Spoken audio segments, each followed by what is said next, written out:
CJ versus Hite, set 2, EffOrt versus YellOw on destination 1-0. We're off. Yeah, I pulled these videos from the Navaki account, which is where Team Liquid posts their videos of this, and I guess they've trimmed it so that there's much less intro time. In the top position in white is EffOrt, and yellow ArnC is in blue at the bottom position. Both of these are solid Zerg players, though EffOrt's been having the stronger ZVZ lately, taking a game off of Jaedong notably quite recently, and just being on a huge tear in general. Though yellow ArnC, no slouch either. He's a pretty good player, and I expect this to be an exciting game. Certainly more exciting than that last one we had. Even though I had good expectations for that one too. Hite is up 1-0 if you haven't seen the last game, showing it on the screen there, so I don't feel like that's a spoiler. And we are now entering the stage of the game where each player's 9th drone is getting constructed, and here's where the game can get to deviate. It's a fast gas before pool for EffOrt, which is interesting. We had seen some Zerg players doing this to pretty good effect in ZVZ a few months ago, but it's still a little bit uncommon. There's the Overlord popping for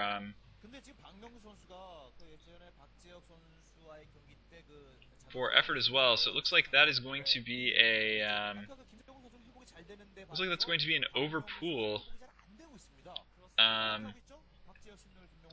for EffOrt. Meanwhile, on the other end of the map, I believe that is a 12 pool gas for YellOw, so looks like a quick build order advantage for yellow ArnC here, who's just going to have that couple of more drones as well as having his Zerglings out to defend in time.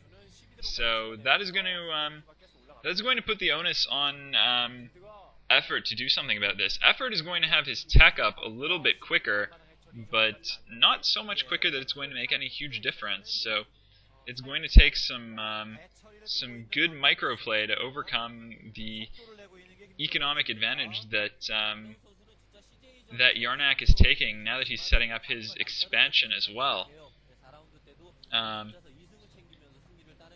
What EffOrt is going to be able to do is put out fast lings to put some pressure on. And it looks like he's gone for layer first before ling speed. So he'll also be able to get his Mutalisks out quicker.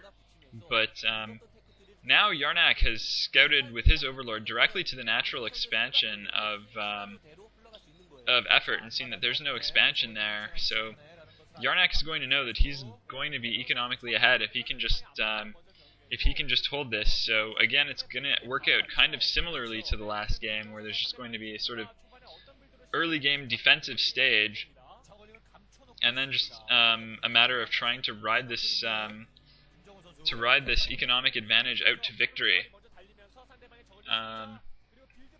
First couple of lings arriving for EffOrt, and it looks like EffOrt was trying to hide some lings, but the angle that Overlord came in on,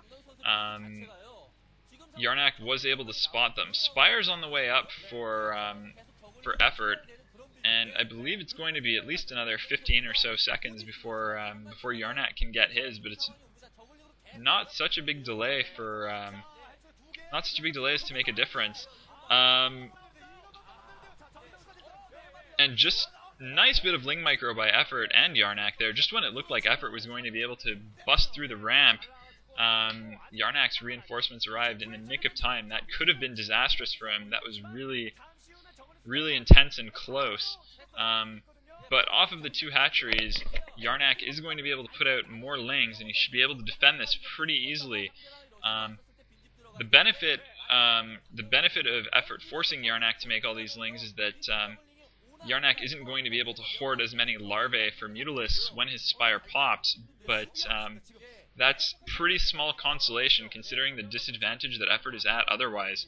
What EffOrt does manage to do is sneak 2 lings in, but it's these 2 lings are going to probably be taken out before they can do all that much damage. They may get a drone or 2, but that would only equalize the the earlier advantage of 2 drones that that YellOw would have had without, you know, the benefit of this extra hatchery. Now those lings are cleaned up without having done anything. Mutalisks are on the way for both players, and perhaps some Scourge as well. But in addition, YellOw has a lot more Zerglings on the ground from the look of things too, so EffOrt is in some serious trouble here, and it's not as if EffOrt has even played this all that poorly, I don't think. It's just the